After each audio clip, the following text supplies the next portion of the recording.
Mais où est Charlie? Ah, le rameur des glaces. L'Everest, Le pôle Nord, l'Amazonie, les mers du Sud, Plus de 11 000 kilomètres parcourus. le Cap Horn, l'Afghanistan. le pôle Sud. Charles Eddrich a réussi son pari. Un aller-retour non-stop de l'Atlantique à la rame.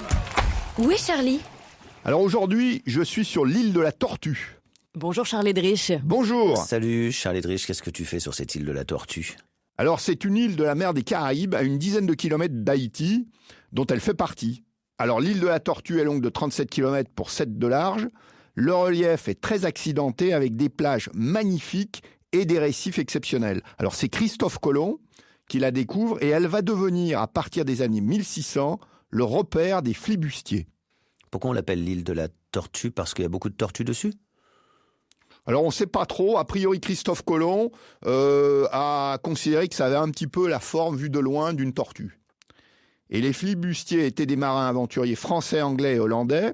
Ils écumaient les mers en attaquant, pillaient les navires espagnols chargés d'or. Le capitaine était élu et l'équipage pouvait voter son remplacement. Ils vivaient de leur butin, leur carrière d'aventurier était très courte, en général moins d'1 an, car les risques étaient très élevés. Les flibustiers, se sachant condamnés à mort en cas de capture, n'avaient rien à perdre. Ça les rendait redoutables au combat. J'ai l'impression qu'ils avaient un système politique un peu particulier, dis donc, pour l'époque.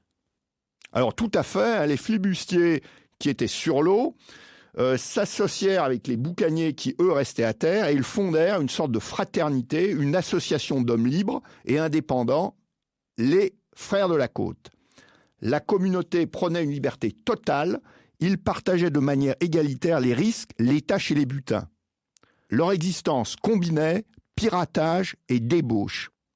Mais en même temps, ils avaient un code d'honneur très strict. Ils ont même mis sur pied une espèce de sécurité sociale avant l'heure, une caisse de secours. C'est drôle.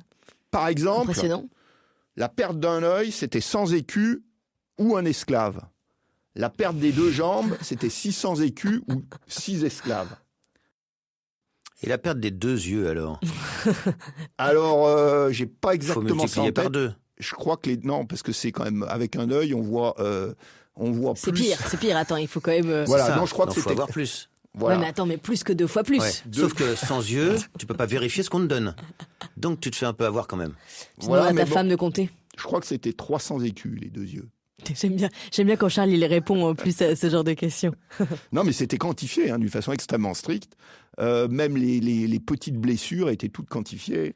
Et alors, certains voient dans ce pan d'histoire, donc les Frères de la Côte, une forme de démocratie ou un mouvement précurseur de l'anarchie. Alors au cinéma, l'île de la Tortue, c'est le repère De Johnny Depp. dans les pirates, dans les films Pirates des Caraïbes.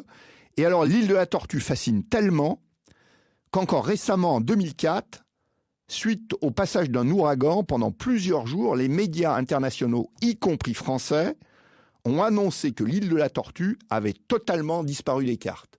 Ce qui n'était pas vrai. Ce qui n'était pas vrai, non, il y avait eu une grosse inondation, mais l'île de la Tortue, elle est magnifique, elle existe toujours, il y a des gens qui vivent dessus, et il y a des plages absolument extraordinaires. Si un jour vous avez la chance d'y aller. Merci beaucoup Charles Eddrich. Merci Charles. Avec plaisir, À la merci. semaine prochaine. Salut. Mais où est Charlie? Réponse la semaine prochaine.